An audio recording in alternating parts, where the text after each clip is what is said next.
नमस्कार दोस्तों, मैं बहुत बहुत स्वागत करता हूं आप सबका आपके अपने YouTube चैनल पासपोर्ट हेल्पलाइन पे, जहां पे आपको पासपोर्ट से संबंधित सभी तरह की जानकारी दी जाती है कि किस तरीके से आपको पासपोर्ट अप्लाई करना है, पुलिस वेरिफिकेशन कैसे होता है, आपको अपॉइंटमेंट की तैयारी कैसे करनी है और साथ ही साथ पासपोर्ट बनने के बाद किस तरीके से वीज़ा लेकर आप देश विदेश जा सकते हैं। और गाइज, आज का जो वीडियो है काफ़ी इंपॉर्टेंट होने वाला है उन सभी लोगों के लिए जो कि एक फ्रेश पासपोर्ट के लिए अप्लाई करना चाहते हैं, या फिर कह सकते हैं कि जो लोग अपना एक नया पासपोर्ट बनवाना चाहते हैं। दिक्कत वहाँ पे शुरू होती है उन लोगों के साथ जो कि रेंट पे रहते हैं। दोस्तों, हम में से बहुत सारे ऐसे लोग हैं जो कि अपने जॉब या फिर काम के सिलसिले में अपना जो नेटिव जगह है, जो हमारा अपना प्रॉपर प्लेस है, वहाँ से दूर किसी दूसरे शहर में रहते हैं रेंट पे, और हमारा जो भी आईडी प्रूफ वगैरह है हमने वहीं पे बनवा लिया है। ऐसे में जब हम पासपोर्ट के लिए अप्लाई करते हैं तो वहाँ पर जब पुलिस वेरिफिकेशन होता है तो वहाँ पर सिचुएशन किस तरीके से हमारे खिलाफ जाती है, या फिर कह सकते हैं बहुत सारे केसेस में ऐसा होता है कि सिर्फ रेंट पे रहने की वजह से जो है हमारा पासपोर्ट का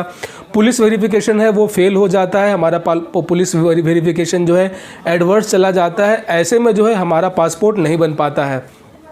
सो दोस्तों, आज के इस वीडियो में आपको कंप्लीट मैं गाइड करने वाला हूं कि अगर आप रेंट पे रहते हैं, अगर आप किराए पे रहते हैं, अपने जो प्रॉपर शहर है वहां से दूर किसी दूसरे शहर में रहते हैं, और आपका जितना भी आईडी प्रूफ है, जैसे कि आपका आधार कार्ड, वोटर आईडी कार्ड, आपने सब सारा कुछ जो है वहीं का बनवा रखा है। ऐसे में अगर आप पासपोर्ट के लिए अप्लाई करते हैं तो जाहिर सी बात है इसका एक पुलिस वेरिफिकेशन भी होता है, जो कि एक काफ़ी इंपॉर्टेंट पार्ट होता है। ऐसे में जब पुलिस को ये पता चलेगा कि आप जो है यहाँ पे रेंट पे रहते हैं तो आपका जो है most of the cases 90% cases में जो है आपका जो एप्लीकेशन है वो रिजेक्ट कर दिया जाता है। तो बहुत सारे लोग ये जानना चाहते हैं कि आखिर वो किस तरीके से जो है वो पासपोर्ट के लिए अप्लाई करे, वो कौन सा अपना पासपोर्ट सेवा केंद्र है वो चूज़ करें। अल्टीमेटली जो लोग रेंट पे रहते हैं वो आखिर अपना पासपोर्ट कैसे बनवाएं। सो दोस्तों, यहाँ पे मैं आपको बताना चाहूँगा कि ये जो पासपोर्ट होता है, ये जो हमारे हाथ में आप इस वक्त देख रहे हैं,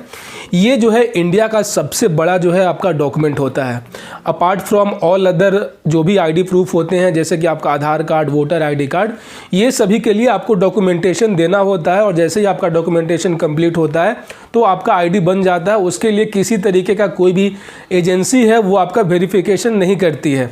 लेकिन पासपोर्ट जो है सबसे एक रिस्पॉन्सिबल भरा, कह सकते हैं कि काफ़ी जिम्मेदारी भरा डॉक्यूमेंट है, जो कि आपके सिटीजनशिप को प्रूव करता है। जैसा कि आप सभी जानते हैं, अगर आपके पास आधार कार्ड है तो आप उस आधार कार्ड के दम पे ये नहीं बोल सकते हैं कि आप वाकई में सिटीजन ऑफ इंडिया हैं। अगर आपके पास वोटर आईडी कार्ड है, पैन कार्ड है, फिर भी आप सही मायने में भारतीय नहीं हैं जब तक कि आपके पास आपका जो है एक सिटीजन प्रूफ पासपोर्ट आपके हाथ में ना हो। ऐसे में सरकार जो है इस बात को लेकर 100% जब तक श्योर नहीं होती है कि ये जो पासपोर्ट एप्लीकेशन जिसके थ्रू आया है ये बंदा सही में सिटीजन ऑफ इंडिया है या नहीं है,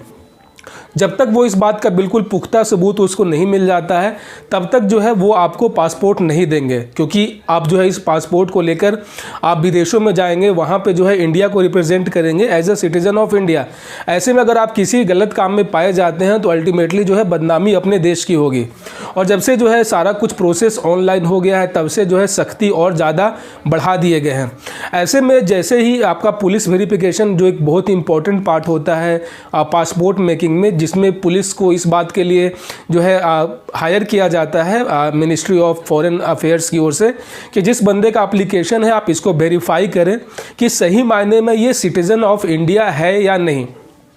आप इसको इस तरीके से समझें। तो अगर आप रेंट पे रहते हैं, अगर आपका अपना घर नहीं है और आपने जो है वहाँ पे डॉक्यूमेंटेशन आपने वहाँ का लोकल पते पे बनवा लिया है, तो पहली नज़र में आप वहीं पे डिफ़ॉल्टर हो गए। क्योंकि जो भी आपका जो पहचान पत्र होता है, वोटर आईडी कार्ड होता है, वो इस बात को दर्शाता है कि आप इस पर्टिकुलर लोकसभा या राज्यसभा जो भी क्षेत्र होता है आप वहाँ के वोटर हैं, मतलब कि आप वहाँ के नागरिक हैं, मतलब कि आपकी अपनी प्रॉपर्टी वहाँ पे है। लेकिन लोग जो है 2 नंबर के काम करवा के जो है आईडी प्रूफ अपना बनवा लेते हैं, और यहीं पे सबसे बड़ा दिक्कत शुरू होता है। हम में से जो सही में भारतीय है, जो सही में जो है सिटीजन ऑफ इंडिया है, वो कहीं ना कहीं से बिलोंग करता है, कोई गांव से बिलोंग करता हो, कोई शहर से बिलोंग करता हो, जो कि हमारा एग्जैक्ट हमारा परमानेंट एड्रेस होता है। और जाहिर सी बात है हमारा जो भी आईडी प्रूफ होना चाहिए हमारे पास, उन सभी में जो हमारा पता है वो हमारे प्रॉपर जहाँ के हम मूल निवासी हैं वहीं का होना चाहिए। आप इस तरीके से समझें कि कोई अवैध बांग्लादेशी या फिर रोहिंग्या भी अगर क्या पता किसी तरीके से इलीगल तरीके से अगर बॉर्डर क्रॉस करके इंडिया आ जाता है और पासपोर्ट और Aadhaar card, voter ID card, PAN card कैसे कितना ईजी बन जाता है आप तो भली भांति जानते हैं।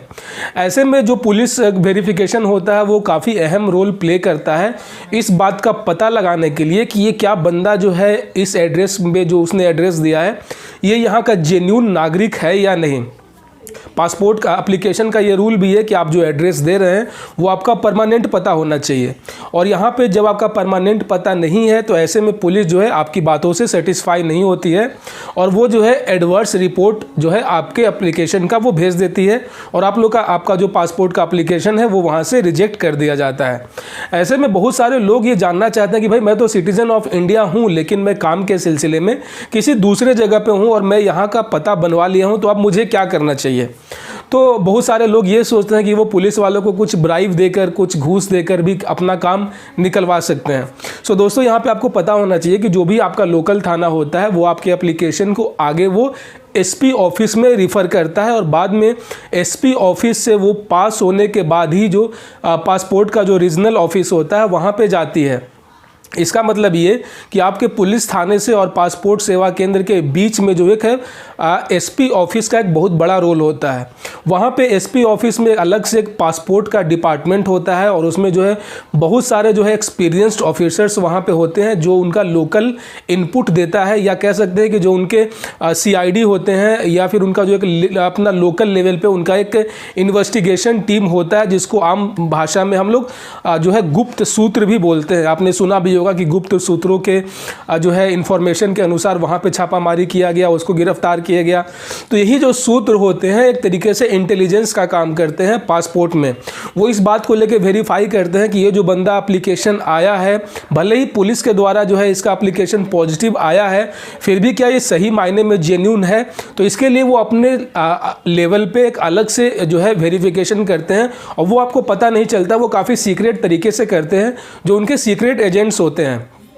तो अगर आपने जो है रेंट पे अगर आप रह रहे हैं और आपने वहाँ का जो है अपना आईडी प्रूफ बनवा लिया है तो फिर भी जो है आप उनकी नज़र में आ जाते हैं और वो वहीं पे आपका पासपोर्ट एप्लीकेशन है उसको एडवर्स करके जो है वो वापस पासपोर्ट का जो रीजनल पासपोर्ट ऑफिस होता है वो वहाँ भेज देते हैं, क्योंकि वहाँ पर आपकी नेशनैलिटी प्रूफ नहीं हुई। कोई रोहिंग्या भी, कोई बांग्लादेशी भी आकर दिल्ली में बस सकता है। आप जानते हैं बहुत सारे लोग रहते हैं और कितनों के पास तो voter I D card, licence, यहाँ तक कि उनका ड्राइविंग लाइसेंस तक बन जाता है, वो लोग पैन कार्ड तक बनवा लेते हैं। तो क्या पता वो रोहिंग्या भी पासपोर्ट के लिए अप्लाई कर दें और वो जो है प्रॉपर अगर उनके पासपोर्ट बन गया तो वो ऑटोमेटिकली सिटीजन ऑफ इंडिया हो जाएंगे। तो ऐसे में सरकार जो है बिल्कुल फूक कर कदम रखती है। और अगर आप ये मान के चले कि अगर आप रेंट पे रहते हैं तो आप कितना भी तिकड़मबाजी कर लें, जो आपका एप्लीकेशन है वो रिजेक्ट हो ही जाएगा मोस्ट ऑफ द केसेस में। तो ऐसे में आपको क्या करना है, तो जाहिर सी बात है पासपोर्ट का क्लॉज नंबर 2A यही कहता है कि आपको हमेशा जो है अपना जो परमानेंट एड्रेस होता है उसी एड्रेस से आपको पासपोर्ट के लिए अप्लाई करना चाहिए जहां के आप मूल निवासी हैं।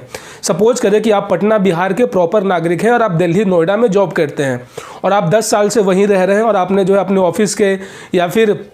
अपने लोकेलिटी के रेफरेंस के आधार पे आपने अपना एक आधार कार्ड भी वहाँ का बनवा लिया। तो ऐसे में आप दावा नहीं कर सकते हैं कि आप प्रॉपर दिल्ली के नागरिक हो गए। आप नागरिक तो वहीं के हैं जहाँ पे आपका पैदाइशी है, जहाँ पे आपका अपना घर है, जहाँ पे आपका आवासीय प्रमाण पत्र है। तो ऐसे में दोस्तों जो लोग रेंट पे रहते हैं उनको पासपोर्ट बनवाने का सिर्फ और सिर्फ एक ही सॉल्यूशन है कि सबसे पहले आप अपना आधार कार्ड का जो एड्रेस है वो अपडेट करवाएं, जो कि काफ़ी ईजिली हो जाता है। आप अपने परमानेंट एड्रेस पे जो आपका आवासीय प्रमाण पत्र होगा उसके बिहार पे आप अपना जो है वो एड्रेस वो चेंज करवा सकते हैं। गांव में हम सभी का वोटर लिस्ट में नाम भी होता है। तो आपको करना यह है कि आपको अपने जो प्रॉपर जो आप जहां से बिलोंग करते हैं आपको वहां जाकर आपको अपने लोकल का जो पासपोर्ट सेवा केंद्र होगा वहां से आपको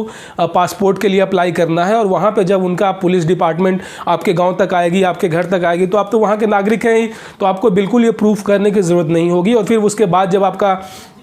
पासपोर्ट का जो वेरिफिकेशन का जो ट्रैक है वो जब एसपी ऑफिस में जाएगा तो वहाँ का जो लोकल इनपुट होगा वो इस बात को वेरीफाई कर देंगे कि हाँ ये बंदा जो है यहाँ के हैं, इनके बाप दादाओं का अच्छा खासा रिकॉर्ड है, वहाँ पे जान पहचान होती है, क्योंकि उनके पास जो है सारा जो है ब्यौरा, सारा डिटेल उनके पास ऑटोमेटिकली होता है। आप दिल्ली में रह रहे हैं 10 साल से, लेकिन आपका उनके पास जो है कोई डाटा, आपका एग्जैक्ट डाटा उनके पास नहीं होता है, जिस वजह से जो है बहुत सारे लोग परेशान रहते हैं। वो ये सोचते हैं यार कि मेरा तो आधार कार्ड पे एड्रेस यहीं का है, मेरा वोटर आईडी कार्ड यहीं का है, चलो भले मैं रेंट पे रह रहा हूँ तो इससे क्या फ़र्क पड़ता है। लेकिन नहीं, फ़र्क बहुत ज़्यादा पड़ता है भाई, क्योंकि ये जो है काफ़ी एक रिस्पॉन्सिबल बड़ा जो है डॉक्यूमेंट है। ये कोई मामूली सा डॉक्यूमेंट नहीं होता है, ये पासपोर्ट है। ये जो है आपको शो करता है कि आप सही मायने में सिटीजन ऑफ इंडिया हैं। तो कोई रेंट पे रहने वाला इंसान ये कैसे साबित करेगा कि मैं वाकई में सिटीजन ऑफ इंडिया हूँ, जब तक आप ये नहीं शो करेंगे कि मेरे बाप दादा यहाँ पे रहते हैं, मेरा जो है ज़मीन यहाँ पे है, मेरी प्रॉपर्टी यहाँ पे है। आप तो वहाँ पे सिर्फ एक किराएदार हैं, और किराएदार कभी इस देश का नागरिक नहीं होता है। नागरिक वही होता है जो कि वहाँ पर्टिकुलर उस जगह पे इस बात को प्रूव कर सके कि हाँ ये मेरा अपना जगह है, मैं यहाँ पे रहता हूँ। क्या कोई जो किराएदार है वो इस बात पे दावा कर सकता है क्या कि आज मैं यहाँ हूँ तो कल भी मैं यही रहूँगा? कल अगर मकान मालिक चाहेगा तो वो आपको जो है आपका घर खाली करवा देगा। तो उसके बाद जब वेरिफिकेशन का टीम आएगा, अगर आप बाद में किसी लफड़े में फंसते हैं तो जो आपका एड्रेस वेरिफिकेशन जो है आपका वहाँ पर किया जाएगा, तो आप वहाँ से अब्सेंट पाए जाएंगे। तो इन्हीं सब सिचुएशन को टैकल करने के लिए जो है बहुत ही स्ट्रिक्ट पैमाने पे जो है वेरिफिकेशन किया जाता है। तो अल्टीमेटली जो इसका कंक्लूजन ये निकलता है कि जो अगर सही मायने में अगर आप रोहिंग्या बांग्लादेशी नहीं है, तो भाई अगर आप सही मायने में सिटीजन ऑफ इंडिया हैं तो आपको अपना जो प्रॉपर है, जहाँ के आप मूल निवासी हैं, अब वहाँ से जाकर वहाँ से आप पासपोर्ट के लिए अप्लाई करें तो आपका पासपोर्ट जो है बहुत ईजिली, बहुत ही सही तरीके से बन जाएगा। दोस्तों, अगर इससे रिलेटेड अगर आपके मन में कोई और भी कन्फ्यूज़न है, कोई और डाउट है, तो बेहिचक आप मुझे कमेंट करके बता सकते हैं। मैं प्रॉपर आपको गाइड करूंगा, मुझे बहुत खुशी होगी। सो दोस्तों, मिलते हैं किसी और वीडियो में, तब तक अपना बहुत सारा ख्याल रखें। जय हिंद।